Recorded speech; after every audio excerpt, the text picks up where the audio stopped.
নমস্কার। আপনারা যারা যারা যুবশ্রী প্রকল্পে আবেদন করোনি তারা কিন্তু আবেদন করতে পারো। ইতিমধ্যে কিন্তু যুবশ্রী প্রকল্পের আবেদন 2024-এ শুরু হয়ে গেছে। তো ভিডিওটি স্কিপ না করে সম্পূর্ণভাবে দেখুন এবং এই ভিডিওর মাধ্যমে কিভাবে ফর্ম ফিল আপ করবে, কোথায় জমা দেবে এবং শেষে অনেক কিছু বিষয় থাকবে যেগুলি আপনারা সম্পূর্ণ ভিডিওটি দেখবেন। এতে আপনাদেরই লাভ হবে, ঠিক আছে? তাহলে বলা যায় যে যুবশ্রী প্রকল্প হচ্ছে যে এটি একটি রাজ্য সরকারের প্রকল্প।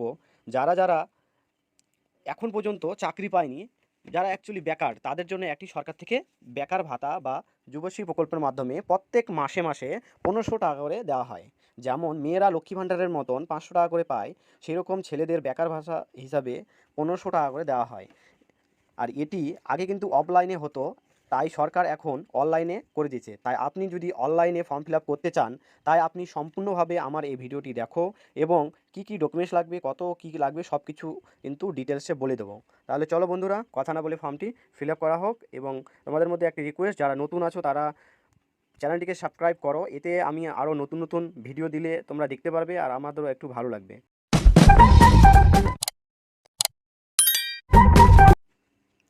সর্বপ্রথম গুগলে গিয়ে লেখো এমপ্লয়মেন্ট ব্যাংক। এখানে লেখার পর নিচে চলে আসো। নিচে আসার পর যে অপশানটি আসবে, এই অপশানটিকে, সেই ঘরটিকে ক্লিক করবে।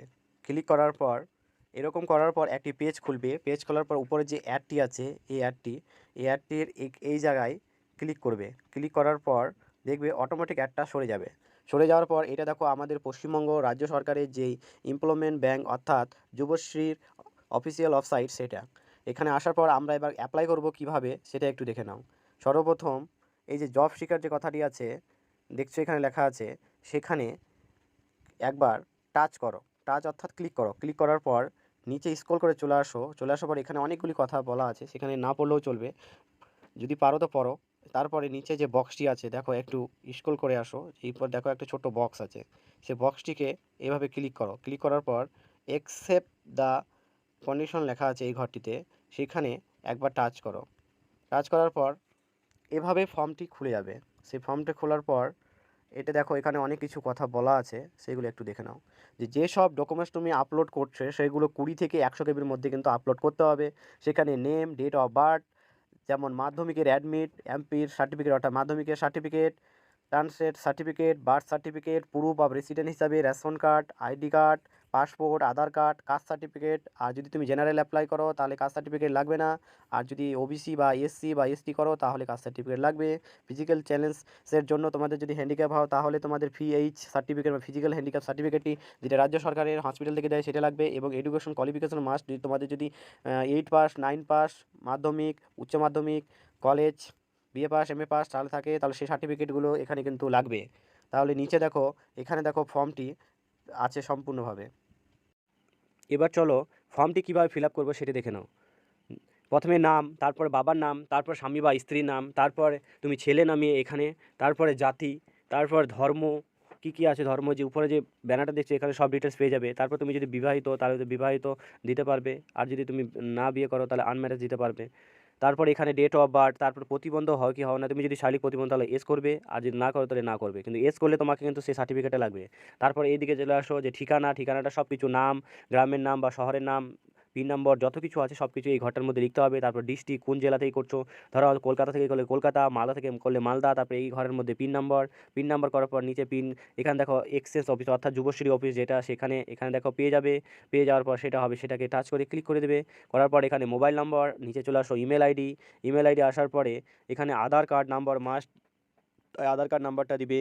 দেওয়ার পর নিচে চলে আসো এডুকেশন কোয়ালিফিকেশন, অর্থাৎ তুমি কতটুকু পড়াশোনা করছো সেটা এই ঘরটি ফিল করবে।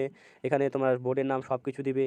দেওয়ার পরে তোমার কোন ক্লাস পর্যন্ত পড়েছো না পড়েছো সব, যদি কেউ যদি তোমরা যদি 12 ক্লাস পর্যন্ত আর্টসে পড়েছো তারা করবে। এখানে বোর্ডের নাম হাই সেকেন্ডারি যেটা হবে সেটা আমাদের ওয়েস্ট বেঙ্গল হাই সেকেন্ডারি যেটা আছে সেটা করবে। করার পর এখানে কত সালে পাস করেছো, কত মার্কস শেষ করেছো সেটা করবে। তারপর নিচে চলে আসো ভাষা। এখানে ভাষার ব্যাপারে বলেছে যে তুমি কতগুলি ভাষা জানো, অর্থাৎ আমি যদি বাংলাতে পারি, আমি প্রথমে বাংলা লিখতে পারি, বলতে পারি, তারপর কথা বলতে পারি, সব কিছু এখানে পড়তে পারি। তারপর আরেকটা, যদি তুমি আরও কিছু পারো তাহলে তুমি আরও কিছু সিলেক্ট করতে পারো। যেমন ধরো কেউ জাপানি কথা বলতে পারে, কেউ বাংলা থেকে বাদে নেপালি কথা বলতে পারে, কেউ ইংলিশ কথা বলতে পারে, সব কিছু বিষয়। তাহলে ইংলিশ করলে, ইংলিশ করার পর সব কিছু রাইট তুমি লিখতে পারো, বলতে পারো, স্পিক সব কিছু করতে পারো, সব কিছু দিয়ে দিলে। তারপর এখানে আবার একটি নতুন বিষয় অ্যাড হয়েছে, সেটা হলো কি শরীরের মাপ যোগ। এখানে তোমাদের কি বলেছে, প্রথমে বলেছে হাইট, হাইট করার পর এখানে হাইট বলেছে, তারপর ওয়েট বলেছে কত কিলো ওজন, তারপর বুকের ছাতির মাপটা বলেছে। এই জায়গায় আবার বলেছে কি তোমার একটা সিগনেচার লাগবে এবং সিভি, অর্থাৎ তোমার একটা বায়োডাটা তৈরি করতে হবে, সেটা 200 কেবির মধ্যে সেটাকে আপলোড করতে হবে, 200 আর 500 কেবির মধ্যে আপলোড করতে হবে। আমাদের সময় ছিল না, কিন্তু এখন কেবিটা বাড়িয়ে দিয়েছে, ভালো লাগছে। আমাদের 100 কেবি ছিল তখন, আমরা যখন অ্যাপ্লাই করেছিলাম। তারপর নিচে চলে আসো, নিচে অপশানটি কি বলেছে যে এক্সপিরিয়েন্স, তুমি যে কোনো যদি কাজ করে থাকো, ধরো তুমি কোনো একটা অফিসে কাজ করো পার্ট টাইম হিসাবে করতে, কিন্তু এখন কাজ নাই, বেকার, সেটার ব্যাপারে তুমি এখানে সব কিছু ডিটেলস দিতে পারো। এবার যদি না কাজ করে থাকো তাহলে এখানে না দিলেও চলবে। তারপর নিচে চলে আসো, নিচে আসার পর দেখো অতিরিক্ত তথ্য, অর্থাৎ এই ঘরটা দেখো অতিরিক্ত তথ্য। এখানে বলেছে যে তোমাদের বাসস্থান হিসাবে কি প্রমাণ দিচ্ছ, আমি বলবো যে এখানে তোমরা ভোটার কার্ড বা আধার কার্ড, আধার কার্ডটা দিলে বেশি ভালো করে, এখন প্রত্যেকটা জিনিসে আধার কার্ড লাগছে। এবার নিচে দেখো এখানে বলেছে কি যে তোমাদের যেই আইডি প্রুফে দিলে তার নাম্বারটা দিয়ে দাও, এই ঘরটা ফিল করে দাও সুন্দরভাবে। তারপরে এখানে বলেছে তোমরা কি কান্ট্রির বাইরে থাকো, মানে যদি তোমরা যদি কান্ট্রি মানে আমাদের দেশে যদি না থেকে যদি বাইরে ফর্ম ফিল আপ করো সেটার ব্যাপারে বলেছে। তো এখানে যদি আমরা থাকি, এস করলে এস আর না করলে না, আমরা অবশ্যই আমরা রাজ্যের মধ্যেই বসবাস করি। হ্যাঁ, এটা ঠিক করা আছে, সেটা করে দিলাম। করার পরে এখানে বলেছি কি তোমরা কি বিপিএল, যদি তোমরা বিপিএল হয়ে থাকো তাহলে বিপিএল ঘরটা এস করবে, না হলে না করো। তারপর নিচে চলে আসো, এখানে ইনফরমেশন লিখতে হবে, কিছু একটা লেখা যায়, যেমন বলতে গেলে এখানে তোমার ইনকামটা লিখে দিতে হবে যে 45,000 অ্যানুয়ালি ইনকাম, বা তোমার যেটা একটা ইনকাম সেটা লিখতে পারো, না লিখলেও চলবে। তারপর নিচে দেখো এখানে একটা ক্যাপচার কোড আছে, এই ক্যাপচার কোডটা যতবার ফর্ম ফিল আপ করতে শুরু করবে ততভাবে নতুন নতুন আসবে, সেটা দেখে দেখে এই নিচের ঘরটিতে ফিল করে দিতে হবে।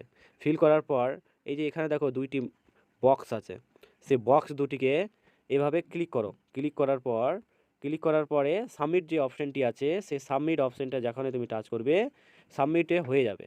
হওয়ার পর তোমার কাছে যে কম্পিউটারের একটা প্রিন্ট পাওয়া যায়, প্রিন্টটা বের করে রেখে দিবে এবং 4-5 দিন পর তোমরা যুবশ্রী অফিসে যেখানে থেকে অ্যাপ্লাই করছো সেখানে, যেমন আমি মালদাতে থেকে অ্যাপ্লাই যদি করি তা আমাদের মালদাতে আছে, সেরকম দক্ষিণ দিনাজপুর হলে বালুঘাট আছে বা আরও অন্য জায়গায় আছে, সেখানে যা দিয়ে দিবে। আর একটা কথা কি জানো, মাস্ট যে তোমরা অবশ্যই ফর্মটা ফিল আপ করো, কারণ তুমি বেকার বা সেটা কিন্তু তোমার মা বাবা বা গ্রামের ছেলেমেয়েরা জানে, কিন্তু সরকার তো জানে না, তাই এই বেকার ভাতাটায় ফর্ম ফিল আপ করতে খুবই ভালো। কারণ তোমরা সরকারকে জানাচ্ছ আমি বেকার, আমাকে একটা চাকরি দেন, নাহলে আমাকে ভাতা দেন। তো 1500 টাকা করে যদি মাসে পাও তাহলে একটা অনেকটাই ভালো হবে। তা আমি বলবো যে ফর্মটি ফিল আপ করে দাও। আর যারা এখন পর্যন্ত আমার ফর্মটি ফিল আপ করা দেখেও ফর্ম ফিল আপ করতে পারছো না, তারা ডবল করে দেখো আর চ্যানেলটিকে আমার সাবস্ক্রাইব করে রাখো। Thank you.